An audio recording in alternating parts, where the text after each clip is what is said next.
Kita teruskan je lah Boleh Baik, so Assalamualaikum warahmatullahi wabarakatuh. Untuk bab 4, kita akan melihat kepada topik matematik pengguna masih lagi dalam bab kewangan, iaitu berkisar tentang percukaian. Percukaian merupakan salah satu aspek yang terpenting dalam negara. Kalau tidak ada cukai, maka negara kita mungkin akan mengalami masalah dari segi pendapatan. So kita lihat nanti dengan lebih lanjut. Isu percukaian ni dia bukan baru. Percukaian ni berlaku sejak daripada zaman dahulu kala lagi. Dalam Islam pun ada sistem percukaian, dalam sistem demokrasi pun ada sistem percukaian ni. Zaman kegemilangan Melayu Melaka dulu pun ada sistem percukaian. Sebab itu bidang kewangan merupakan satu bidang yang sangat kritikal yang perlu semua orang tahu dan pandai. So kita lihat pada muka surat yang berikutnya, iaitu berkaitan dengan percukaian. 4.1 berkaitan dengan percukaian. Muka surat nombor 3. Kita tengok. Dia tengah loading kejap.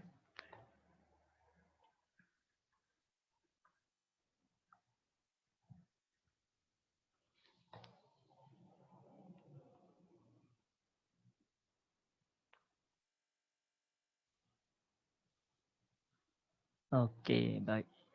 So, percukaian. Yang pertama, kita akan melihat perkara 4.1 percukaian. Tengok kita boleh tengok dialog untuk memahami ketujuan suatu cukai itu diadakan. Tengok dia kata kerajaan memperuntukkan dana untuk menyediakan infrastruktur asas yang membina hospital. Memberi perkhidmatan kesihatan. So daripada mana dana tersebut diperoleh? So jawapannya antaranya ialah cukai. So siapa-siapa yang biasanya kalau penjawat awam, dia automatik akan ditolak cukai bulanan. Dia ada istilah dia, kita panggil cukai tahunan. Ada dua, cukai tahunan. Dan yang kedua ada istilah kita panggil sebagai cukai bulanan. Cukai bulanan. Secara asasnya cukai ini ada 5. Ada 5 jenis cukai yang mana 5 jenis cukai tersebut kita akan lihat dengan lebih lanjut sekejap lagi lah. So yang pertama ni kita nak memahami dahulu apakah tujuan percukaian itu diadakan. Adakah dia nak menyusahkan kita? Macam sebelum ini kita diperkenalkan dengan GST. So apa tujuan GST? Adakah kerajaan ni suka-suka nak ambil duit kita? Tak semestinya. Sebenarnya kerajaan tidak pun nak mengambil duit kita, tapi kerajaan memerlukan dana. So macam mana cara nak memerlukan dana tu? Dia nak mencari pendapatan.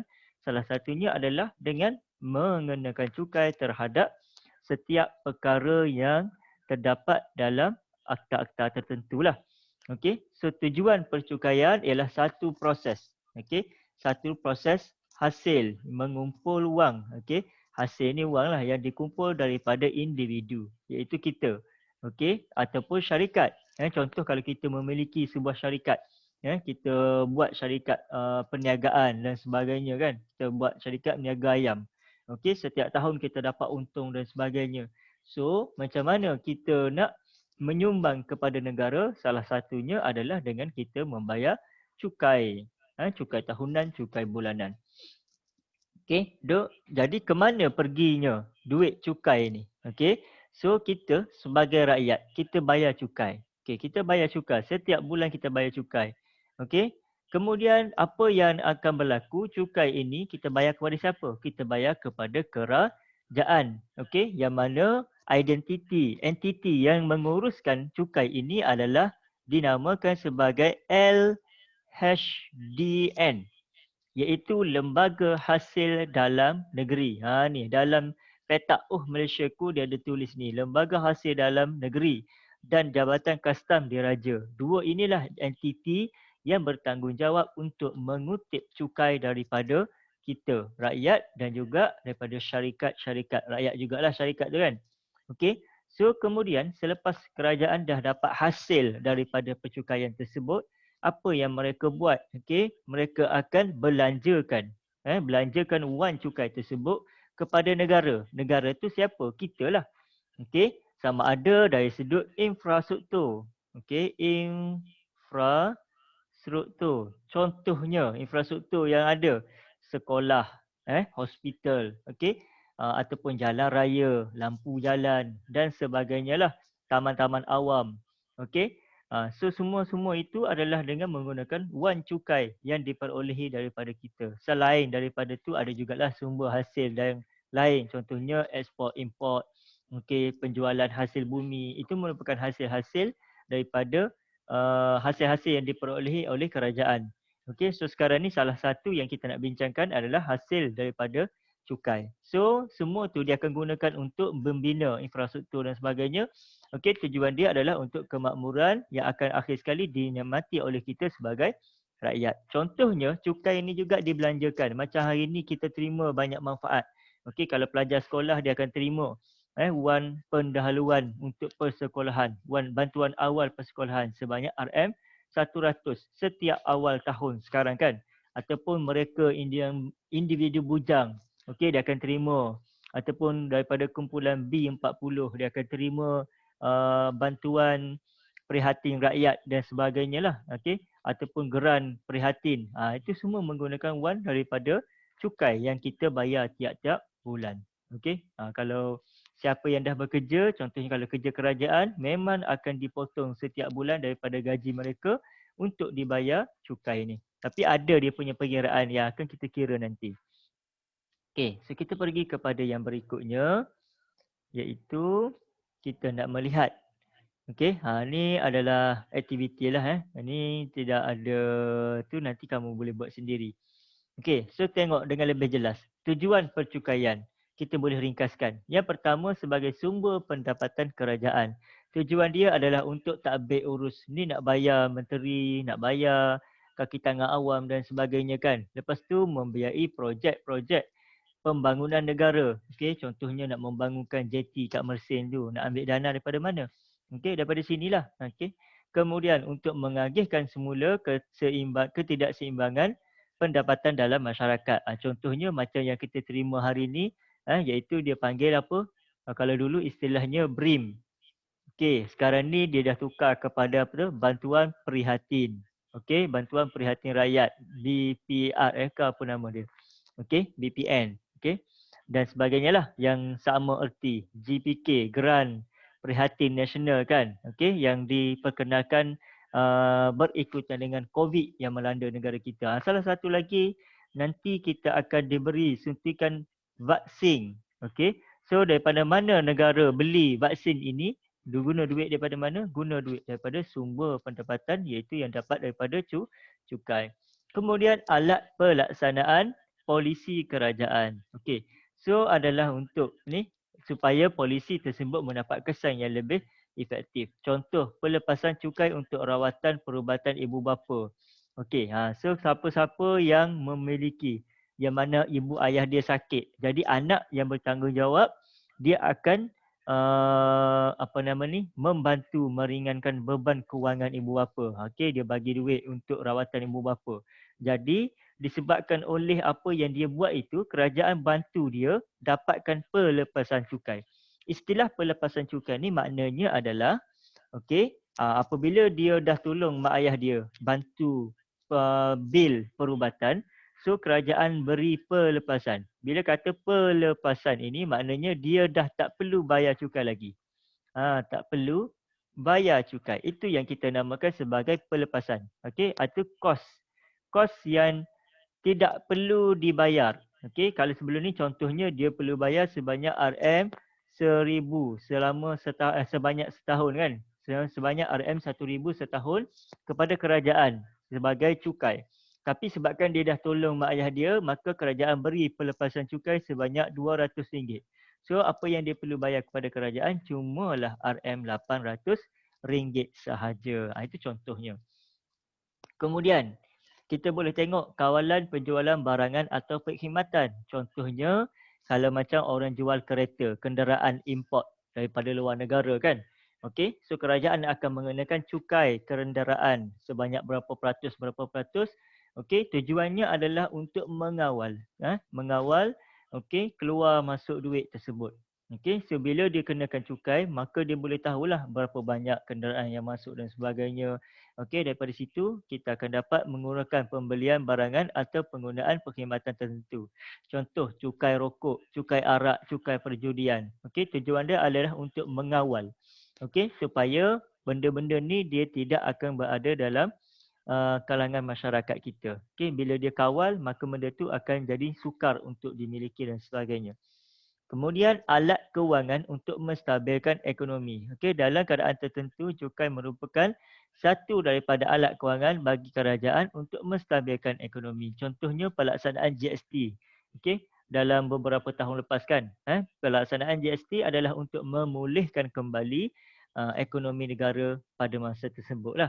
Okey, macam situasi yang sekarang ini yang kita sedang hadapi itu isu COVID. Okey, so isu COVID ini banyak menekan kita dari sudut ekonomi. Okey. So bagaimana kita nak pulihkan ekonomi? Salah satunya adalah dengan mengenakan cukai. Okey. So macam mana kaedah mengenakan cukai itu perlu diperhalusi supaya dia tidak membebankan kembali rakyat. Okey. So kita tengok ni, ke mana cukai, hasil cukai itu digunakan. Okey. Salah satunya adalah untuk pendidikan. Macam kita pergi sekolah. Okey, biasanya kalau sekolah rendah kita akan dapat bantuan RMT. Okey, bantuan makan percuma tu kan. Okey, ataupun kamu datang ke sekolah kerajaan, kamu tak perlu bayar yuran. Okey, yang ada adalah sumbangan PIBG, itu lain. Okey, yuran sekolah tak ada, free bayar. Datang sekolah boleh makan, boleh belajar percuma. Kalau kita masuk sekolah swasta, kita kena bayar yuran sampai beribu sebulan hanya untuk menikmati pendidikan. Tapi kalau kat sekolah, kita boleh belajar free. Contohnya macam sekarang ni, kita belajar secara atas talian. Okey, ada juga bantuan yang diberi oleh kerajaan iaitu dia bagi 1 GB secara percuma setiap hari kepada seluruh rakyat Malaysia, tak kira apa bangsa, tak kira umur. Okey, asalkan dia memiliki peranti dan mempunyai SIM card iaitu teli yang sah, dia boleh menikmati 1 GB ni secara percuma. Dia boleh kita gunakan untuk memanfaatkan bagi tujuan pendidikan. Okey, seterusnya kita ada kesihatan. Okey, macam contoh kamu pergi hospital kerajaan, biasanya kena bayar berapa? RM RM1 sahaja perlu dibayar kepada hospital kerajaan untuk kita punya kos rawatan perubatan. Okey, ini adalah untuk ringan, penyakit pesakit ringan, iaitu pesakit luar yang dipanggil istilah dia. Okey, so daripada sini kita boleh gunakan untuk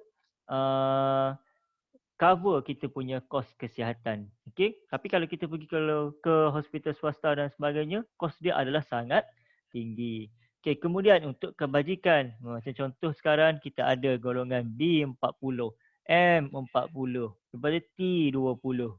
Okey, kemudian daripada kumpulan B40 ni ada pecah lagi. Okey, ada kumpulan lain, ada kumpulan lain. So macam mana kita nak kita nak membantu kumpulan-kumpulan ini? Salah satunya adalah menerusi wan cukai tadi. Okey, dia bantu dengan membina infrastruktur. Contoh kalau orang buta dia buat pejalan kaki untuk orang buta. Kalau orang OKU disediakan tandas untuk OKU. Okey, itu adalah cara contoh infrastruktur yang disediakan untuk membantu kita kan. Begitu juga contoh kita ada bas awam ataupun kita ada LRT, MRT dan sebagainya. Kemudian okey, cukai juga digunakan untuk membantu industri pertanian.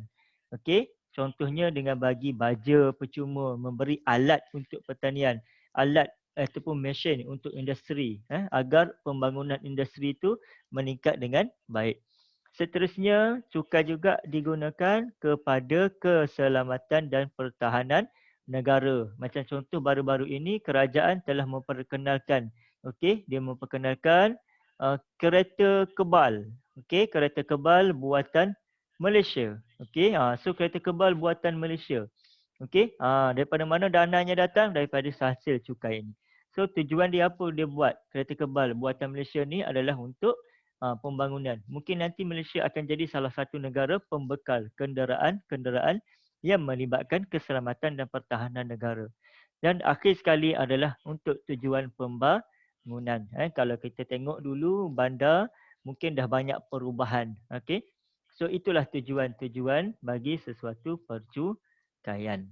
Okey, ada apa-apa persoalan sebelum kita melangkah kepada yang berikutnya dengan lebih lanjutlah. Ni. Tak ada So kita nak lihat apakah jenis-jenis cukai yang ada. Okey, macam saya bagi tahu tadi, okey, kita ada 5 jenis cukai. So apakah 5 jenis cukai tersebut? Okey, salah satu yang paling famous, yang paling terkenal, yang mana tidak ada orang boleh lagi adalah cukai pendapatan. Okey, itu adalah cukai yang pertama. Yang kedua, kita namakan sebagai cukai jalan. Yang ketiga, cukai pintu. Yang keempat, cukai tanah. Dan yang kelima adalah cukai jualan dan perkhidmatan. Okey, cukai jualan dan perkhidmatan juga merupakan cukai yang antara yang famous dalam kalangan kita lah. Ya, sebab kita sebagai pengguna, kita sering beli dan sebagainya. So, semua itu ada melibatkan cukai. Okey, baik. So, yang pertama ni kita akan melihat apa nama ni? Cukai perkhidmatan cukai pendapatan terlebih dahulu. Okey. Jadi kita jap saya punya ni sekat. Okey, so kita nak lihat cukai pendapatan, jenis-jenis cukai dan kesan pengelakan cukai tersebut dari aspek perundangan dan kewangan.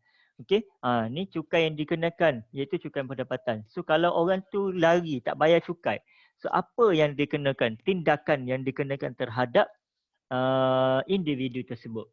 Okey, so cukai pendapatan biasanya dikenakan terhadap orang yang memiliki pendapatan. Contohnya macam cikgu lah. Cikgu dapat gaji bulanan. So gaji tersebut akan dikenakan cukai. So kalau kata cikgu tak bayar, apa yang berlaku? Kesan dia kepada diri. Okey, so kat sini tengok. Cukai yang dikenakan atas pendapatan yang diperolehi oleh seseorang individu bergaji. Nampak? Bila kita ada gaji, maka kita akan dikenakan cukai ataupun terhadap sesebuah syarikat. Kenapa syarikat kena? Sebab syarikat mempunyai pendapatan bulanan yang direkodkan. Okey, kemudian setiap individu bergaji, okey, dan syarikat memperolehi keuntungan dikehendaki mendaftar sebagai pembayar cukai. So wajib kita pergi lapor diri. Maknanya kita kena serah diri, kena bagi tahu yang kita ni mempunyai pendapatan, maka daripada situ kita perlu bayar cukai. Okey, mentaksirkan pendapatan tahunan dan membayar cukai pendapatan setiap tahun. Mesti kita kena buat. Okey, kemudian laporkan semua pendapatan pengecualian. Okey, apakah pendapatan? Okey, berapa bulanan yang kita dapat? Pengecualian ni contohnya tadi macam kita bantu ibu bapa untuk kos rawatan. Maka akan ada pengecualian. Kemudian apakah potongan? Potongan ni maksudnya contoh apa yang kita daripada gaji yang kita dapat tu. Okey, apa yang kita potong? Contoh kita bayar kereta, kita bayar rumah dan sebagainya. So apakah pelepasan dan rebate yang diberi untuk kita punya borang cukai? Okey, nanti setiap individu yang membayar cukai itu dia akan beri satu borang. Dalam borang tu dia adalah aspek-aspek yang perlu kita lengkapkan. Okey, itu nanti detail lah. Kalau kamu dah mula membayar cukai nanti, kamu akan faham dengan lebih jelas. Okey. Seterusnya, di mana borang ni kita boleh isi? Menerusi sistem yang disediakan oleh LHDM iaitu dia panggil EZ hasil. Okey, kemudian kita tengok sistem taksiran sendiri digunakan pembayar cukai perlu mentaksir sendiri. Simpan segala rekod, resit yang kita beli apa semua tu kan kena simpan sebagai bukti bahawa kita ada membuat pembelian. Jadi semua tu kita boleh gunakan sebagai bahan bukti untuk pelepasan cukai nanti. Okey, so taksir sendiri maknanya kita membuat penyeraan sendiri untuk tahunan cukai kita kan. Macam contoh kalau yang tahun 2020, sekarang adalah masanya untuk kita buat. Kalau tahun 2019 semasa bulan 1 tahun 2020. Okey, tarikh untuk penghantaran borang taksiran adalah setiap tahun sama iaitu 30 April. Okey, manakala kalau untuk orang yang menjalankan perniagaan adalah 30 Jun. Setiap tahun dia adalah sama. Okey. Kemudian simpan rekod. Okey, rekod iaitu tengok resit perlu disimpan selama 7 tahun.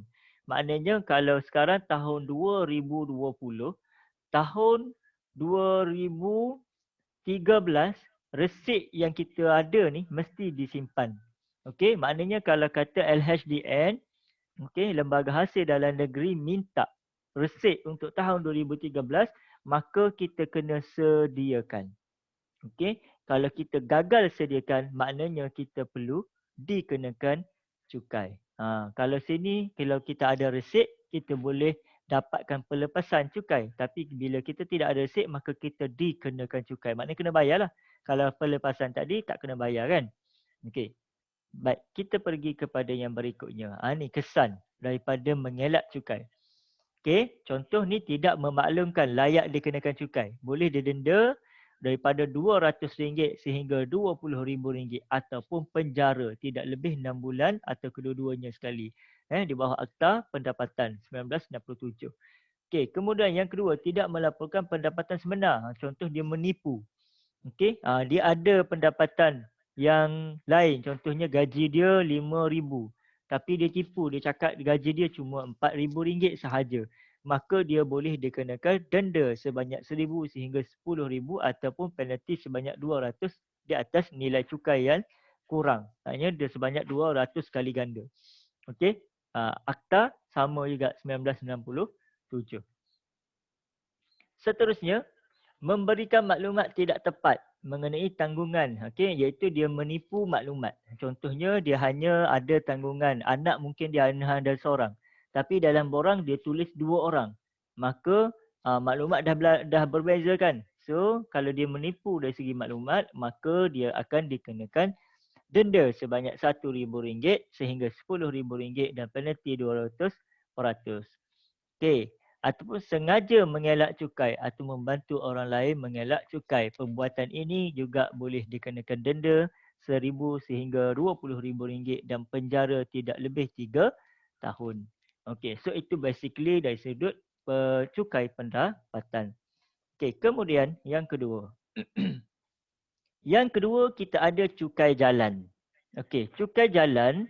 Pada bab 3, kita ada belajar tentang insurans kenderaan. Okey, insurans kenderaan. Bagi mana-mana kenderaan yang tidak mempunyai insurans kenderaan, maka dia tidak boleh memperbaharui cukai jalan. Okey, mana-mana kenderaan yang tidak mempunyai cukai jalan, maka kenderaan dia tak boleh berada di atas jalan. Okey, walaupun kita ni ada kereta mahal sekalipun, tapi kalau kita tidak ada cukai jalan, iaitu ni yang warna biru, yang stiker, kalau kereta yang stiker warna biru. Kalau motor, kita punya road tax. Biasa orang panggil road tax. Okey, bahasa Inggerisnya road tax, bahasa Melayunya cukai jalan. Okey, yang motor yang kecil tu. Okey, biasanya wajib kita kena bawa. Kalau polis tahan, dia tanya di mana kita punya cukai jalan. Kalau tidak ada, maka kita boleh dikenakan saman. Okey, kalau kenderaan motor murah je, RM2. Okey, kalau kereta dia bergantung kepada saiz enjin kereta tersebut. Okey, so tengok cukai yang dikenakan terhadap pengguna jalan raya. So, kalau kita ada kenderaan, kalau kita nak gunakan jalan raya, maka kita perlu bayar cukai. Setakat ini untuk basikal belum dikenakan cukai. Tapi kalau kenderaan bermotor seperti motosikal, kereta adalah memang akan dikenakan cukai. Termasuklah lori, kenderaan-kenderaan lain-lain lah. Okey, kemudian pemilik kenderaan perlu membayar cukai jalan sebelum tarikh tamat tempoh cukai jalan. Tarikh tersebut ada di atas resit. Di atas borang ni akan ada dia punya tarikh tersebut. Okey. Lesen kenderaan motor yang wajib dilekatkan atau ditunjukkan pada kenderaan. Seterusnya, kenderaan yang cukai jalan yang telah tamat tempoh melebihi setahun perlu dihantar kepada Puspakom Okey, contohnya kenderaan kita tak bayar cukai jalan melebihi tempoh 1 tahun. So kalau kata lebih 1 tahun, maka kita perlu hantar kepada Puspakom. Okey, Puspakom ni di bawah JPJ. Okey, Puspakom untuk apa? Untuk diperiksa semula. Okey, dia periksa sama ada motor ataupun kenderaan kita ni layak berada di atas jalan raya ataupun tidak. Kalau tidak layak, maka kita kena buat ubah suai supaya dia jadi layak. Kalau kata contohnya macam contoh motor kan. Biasanya kalau motor kita buat ubah suai, tukar itu, tukar ini. Kadang-kadang bila dah tamat tempoh kita tak perbaharui road tax. Bila dia masuk balik kepada Puspakom, maka kita kena ubah suai kepada keadaan asal. Okey, ubah kepada keadaan asal. Yang mana dia layak untuk berada di atas jalan raya. Okey. Tengok dia kata sekiranya cukai jalan tidak dibayar, kenderaan itu tidak dibenarkan berada di atas jalan raya. So nak ada kat mana? Simpan dalam rumah. Okey, buat apa kita beli kenderaan kalau sekadar nak simpan dalam rumah kan? Tujuan dia adalah untuk kita naik kan?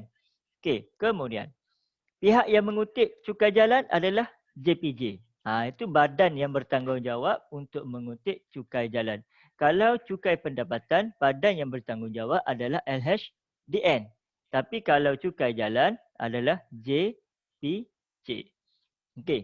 So kesan, kesan kalau kita tak bayar dan kita menggunakan kenderaan tanpa bayar cukai jalan, boleh naik.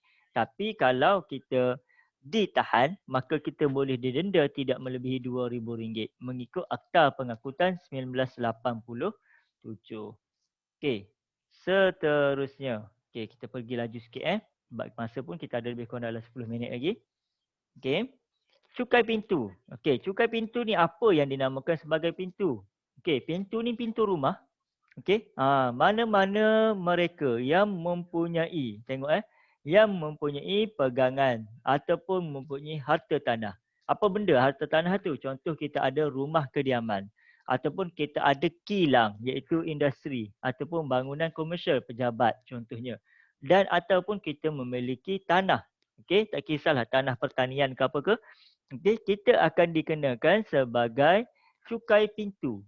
Okey, cukai pintu tu untuk setiap harta tanah yang kita miliki, maka kita akan dikenakan cukai untuk membiayai kos penyelenggaraan bandar seperti mengangkut sampah, bersih lokan dan sebagainya. Okey, majlis daerah pergi setiap hari untuk kutip sampah di tempat-tempat pembuangan sampah tu, maka kos tersebut akan ditanggung menerusi cukai pintu. Okey, cukai pintu dikenakan bagi kita punya nilai harta tanah. Okey. So siapa yang kutip cukai pintu? Yang kutip cukai pintu ni pula adalah Majlis Perbandaran ataupun Majlis Daerah. Okey. Dan kalau kita tak bayar cukai pintu dalam tempoh yang ditetapkan, kita akan dikenakan notis yang pertama. Dan kalau kita gagal juga untuk menjelaskan, kita akan dikenakan warang tangkap. Okey, waran tahunan dalam waran F akan dikeluarkan dan harta kita boleh disita. Maknanya kalau kita ada kedai, kita tak bayar cukai pintu, maka kedai kita tu boleh disita. Okey, yang ketiga kita ada cukai tanah. Cukai tanah dikenakan pada tanah yang bersifat mendatangkan hasil. Contohnya tanah pertanian ataupun tanah perusahaan ataupun tanah bangunan. Okey, kalau tanah kita tu adalah tanah kediaman, okey, maka dia hanya digunakan cukai pintu sahaja. Tapi kalau kita memiliki tanah pertanian atau tanah perusahaan ataupun tanah bangunan, maka kita akan dikenakan cukai tanah oleh pejabat tanah dan galian. Okey. So bayaran yang tidak dikenakan, contoh ni kalau kita mengelak kita akan kena notis. Lepas tu kemudian kalau kita gagal juga, tanah kita boleh dirampas oleh pihak berkuasa dan boleh dilucutkan hak milik. Okey. Dan yang terakhir, yang kelima. Ini adalah cukai jualan dan perkhidmatan. Sebelum ini dia famous dengan istilah GST. Sekarang dah bertukar kepada SST. Okey, so cukai jualan dan perkhidmatan dilaksanakan bermula 1 September 2018. Terdiri daripada dua jenis iaitu cukai jualan dan juga cukai perkhidmatan. Okey, ada dua jenis. Macam contoh kalau kamu pergi makan di KFC. Okey, biasanya kalau kamu tengok dia dalam bil akan ada kat situ dia tulis cukai. Cukai tu dikenakan kepada kita lah. Okey.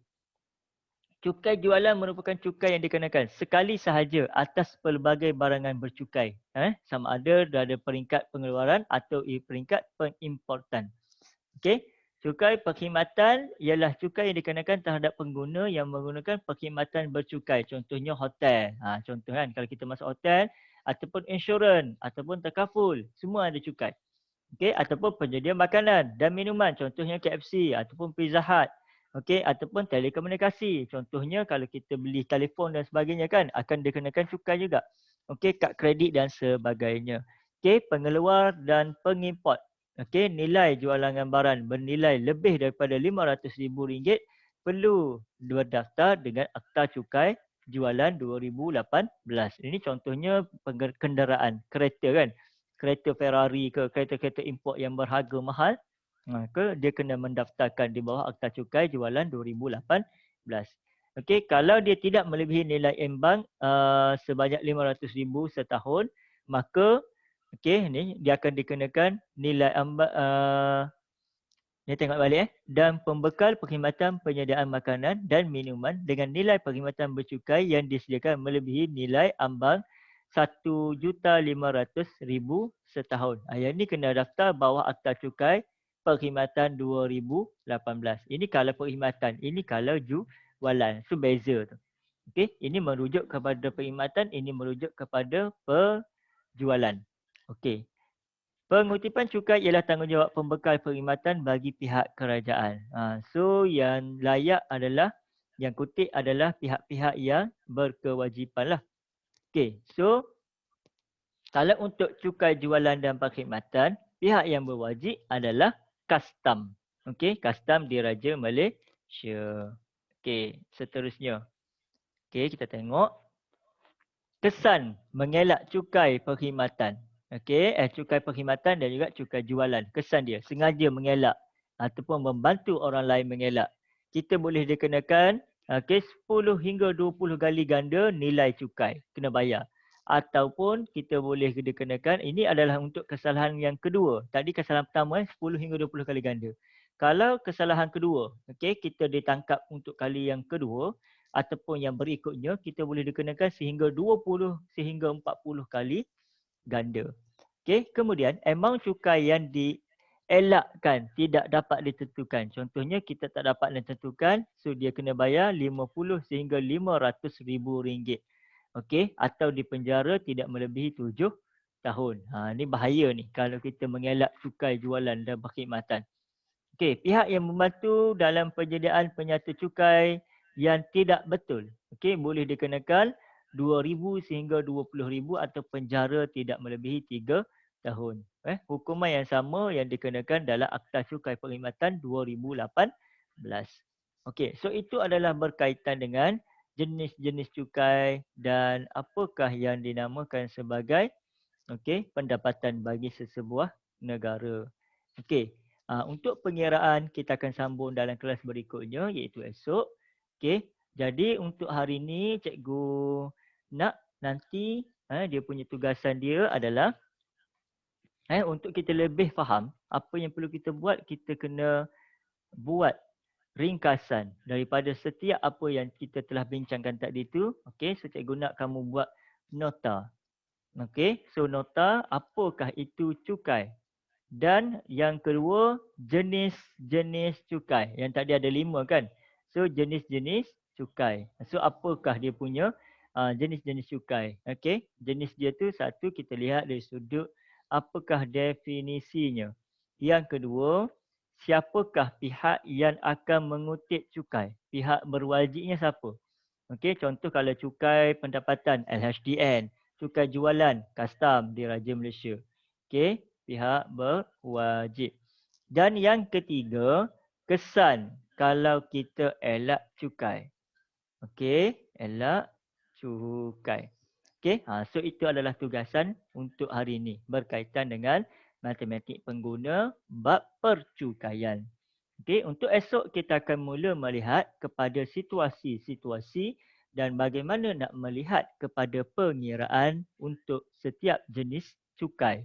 Okey, sebabnya adalah setiap jenis cukai mempunyai kaedah pengiraan yang berbeza-beza, dan dia bergantung kepada situasi-situasi dan bergantung kepada apakah pelepasan cukai yang diberikan kepada seseorang untuk dia menikmati pelepasan tersebut.